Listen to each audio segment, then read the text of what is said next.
Splitgate 2 released about a week and a half ago, and I would say that for an open beta, it's doing pretty well.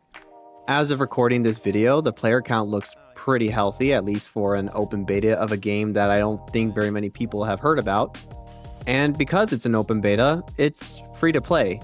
I'm pretty sure on full release, it's still going to maintain that free to play aspect. And if you happen to be someone like me who very much likes arena shooters, Splitgate 2 might be an interesting game for you to try out. The game is marketing itself as Titanfall 2 style movement with arena shooter gameplay very similar to Halo 3's multiplayer gameplay, with the unique usage of portals to be able to get to new places on the map, and the usage of jetpacks very similar to Tribes 2 players. In my opinion, Splitgate 2 is a very good blend of a lot of good things from other arena shooter multiplayer style games, and it brings it all together in a free-to-play package. Now, that does not mean that this game doesn't have faults. This is, after all, an impressions video. And to be fair, I've only spent about 7 hours playing this game, but during my short playtime, I've already noticed a few issues that I have with the game as a whole. Now, to all the critics who are going to be watching this video, I understand that this is still technically an open beta, and the game is only a week and a half old as of recording this video.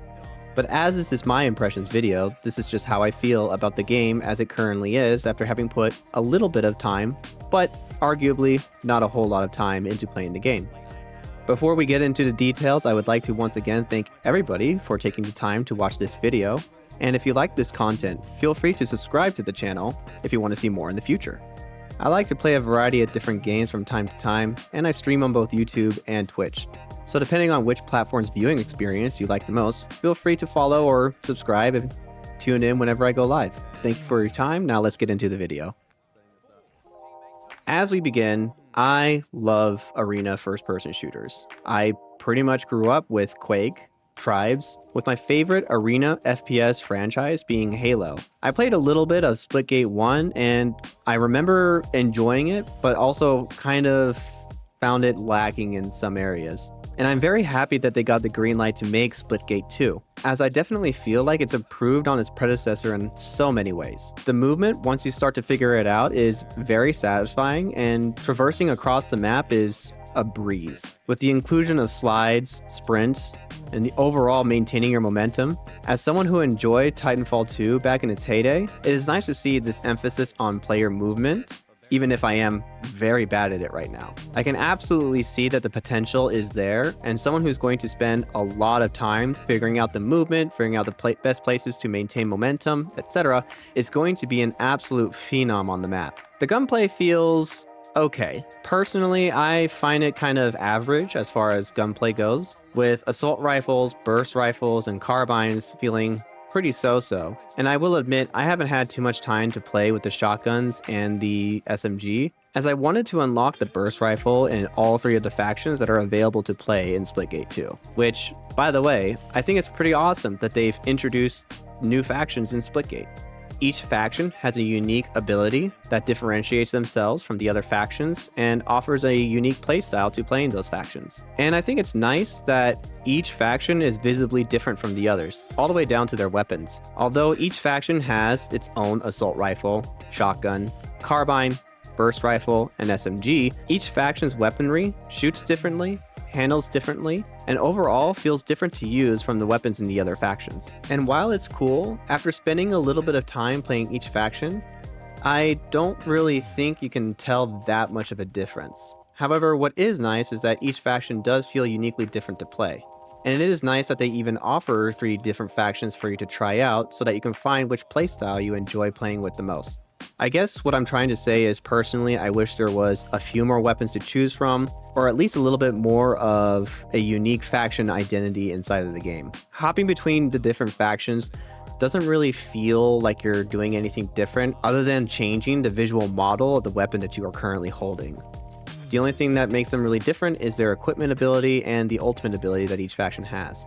I just wish there was a little bit more faction identity inside of Splitgate 2. Kind of similar to what we had with X-Defiant or the old Call of Duties from back in the day, specifically Call of Duty Modern Warfare 2. Ultimately, I don't really feel like the different factions really change my gameplay that much, just whichever weapon I like to use at the time. I can also appreciate the amount of verticality that is offered with each different map inside of Splitgate 2. Between the movement, the jetpack, and the usage of portals, it really is kind of just your own little playground to play in to figure out how you want to move from point A to point B. But that brings me to another point that I have that kind of just bugs me about this game.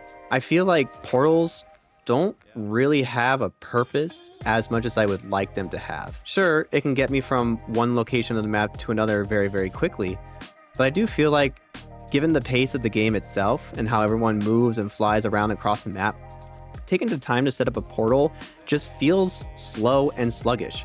There just doesn't really seem to be an incentive to actually use the portals that much, and I feel like in a game where the usage of portals is one of its main trademarks, this kind of just makes me feel a little let down.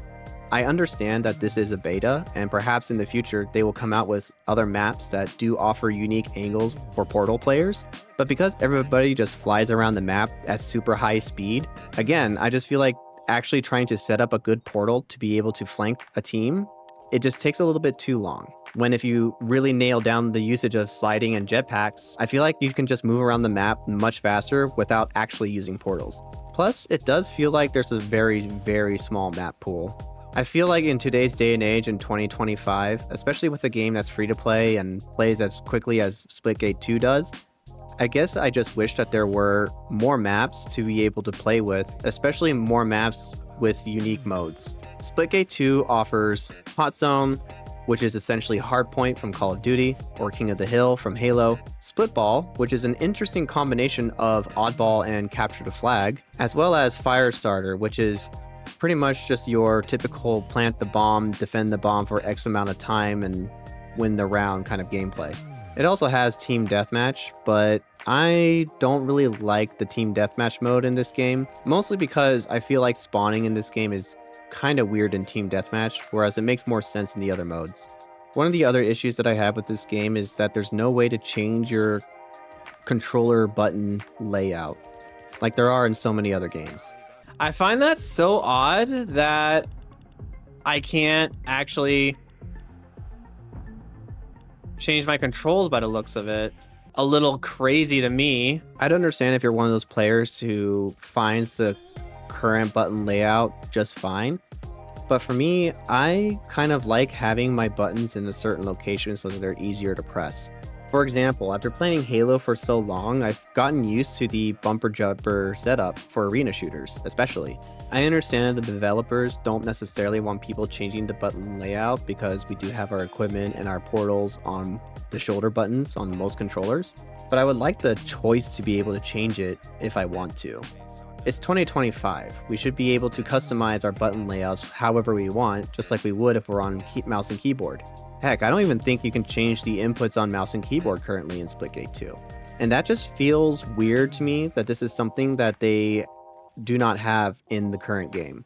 Maybe they will when they decide to fully release the game, but the game's been on open beta for a week and a half, and it doesn't really feel like they're going to really change that much between now and when they fully release the game. Okay, I think that's enough about the negatives. Let's talk about some of the positives. The gameplay itself is tight, fast-paced, and the weapons feel very, very satisfying to shoot. The movement in this game is also very, very satisfying.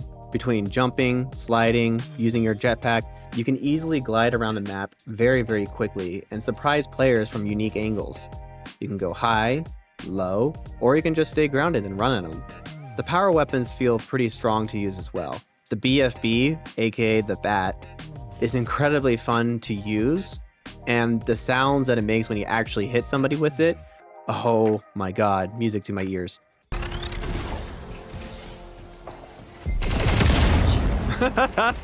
Bop!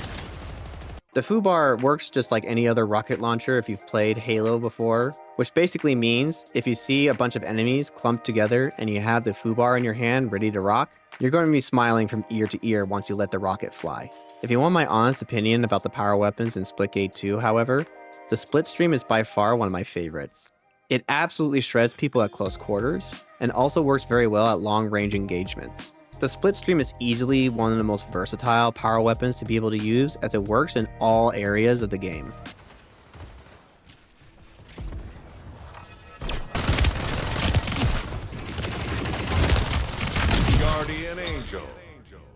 Double kill. They're up 1. Let's respond. Okay. Got him. Double kill. Got him.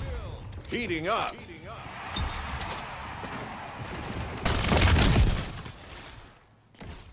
And you can also use it while jumping around and sliding and using your jetpack from one side of the map to the other, even if it does come at the cost of being able to use your equipments and ultimate abilities. The sniper weapons, however, don't really have that power feel to them, as far as I know, none of them one-shot. The Borealis requires a small charge time to be able to shoot, and the Deadeye doesn't one-shot kill, which is kind of a bummer to me, although I understand why. Being able to hit fire these sniper rifles would probably be really, really strong. I guess it would be nice, however, if one of these sniper rifles would be a one-shot kill to the body, but currently, as far as I know, they're pretty mid, and I don't really go for them very often, and when they are on the map, I feel kind of sad. But when I see the other 3 power weapons, I get very excited, and will definitely take my time to try and pick them up and use them in the match. Anyways, that's really all that I have for my first impressions from Splitgate 2. It is, of course, free to play, and as with most free-to-play games, I think everybody should try them at least for a little bit to see if they like them. But if you're a fan of arena shooters from back in the day like Quake, Tribes, or if you like the gunplay of Halo 3, or if you like the movement from Titanfall 2, I think Splitgate 2 is a game that you should definitely put in your Steam library, or you should just download it if you find it in the PlayStation Marketplace or the Xbox Live Marketplace.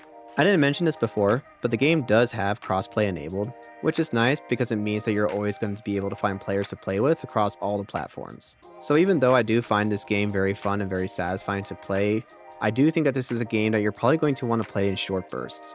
There just really isn't that much here as far as unlockable content, maps, or weapons for you to mess with. Each faction feels unique at first, but they really do kind of blend together after you spend a long time playing each faction. Some factions feel stronger depending on the game mode, but most of the time, you'll play with a faction that you like the most, and you'll probably stick with it from game type to game type. Do I think this game is going to topple the giants like Call of Duty, or even take away from the player base of Titanfall 2 enthusiasts, or be a direct competitor for a game like Halo Infinite? While I do admit that Splitgate 2 does have twice the player count of Halo Infinite, personally, I like Halo Infinite's slower paced gameplay, as I personally find the very high movement speed and arcadey feel of Splitgate 2 to be a little much after a long period of time. But don't get me wrong, I like Splitgate 2's gameplay, but I personally just prefer the slower pace of Halo Infinite, and while I do admit that it's unfair to judge Splitgate 2's sandbox and compare it to Halo Infinite's sandbox, as the latter has had 5 years to update the sandbox that it has available, I just feel like Halo Infinite's sandbox is a little bit more unique when you compare it to Splitgate 2, as the 3 assault rifles don't really feel that much different to use, neither do the carbines, the shotguns. I will say that the SMGs feel very different from each other, but it just takes so long to actually be able to unlock them to play them.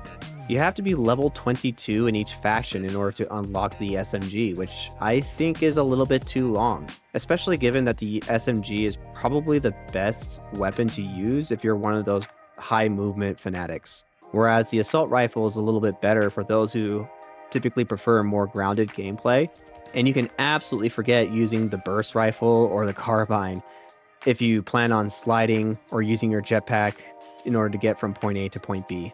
Alright, it's time to wrap up the video. Splitgate 2 is a fun game to play in short bursts, but I do think that it is missing a lot of content. The weapon variety, in my opinion, is too small. The factions don't really differentiate themselves that much from each other outside of their ultimate ability or some equipment that they can use. And the power weapons, in my opinion, are pretty dominated by just how good the split stream is. I mean, the gun absolutely shreds in both close quarters and long range, and does not have a limited ammo capacity just like the FUBAR does, nor does it require you to constantly be in close quarters like the BFB does. I also think that the map pool lacks variety, as just after 7 hours of playing the game, I feel like I've played just about every single map that this game has to offer. I think a lot of people will enjoy this game for what it is for 2 to 3 hours, and then we'll probably want to move on to some of their other games. There really isn't much here to grind for outside of unlocking the different weapons and attachments, and they currently don't have a ranked mode yet as of making this recording, so there's no ranked ladder to try and climb through. The UI feels okay, I guess. It is certainly a lot better than Call of Duty's UI, but I really wish that they would allow you to switch your button layout for controller, or even give you the option to change the button inputs for you mouse and keyboard players. I just think it's weird that they don't have this available to players on release. Maybe they will in a future update, but it's currently not here as of this recording, and it's just something that I feel like I had to comment on. So anyways, that's it. Feel free to leave a comment on the video if you agree or disagree, or if you have something else that you want to add to the commentary. Leave a like if you enjoyed the video, and consider subscribing if you want to see more of this content. And if you want to see me live either here or on Twitch, feel free to follow. My links are in the description below. Thanks again to everybody who took the time to watch this video, and I'll see you next time.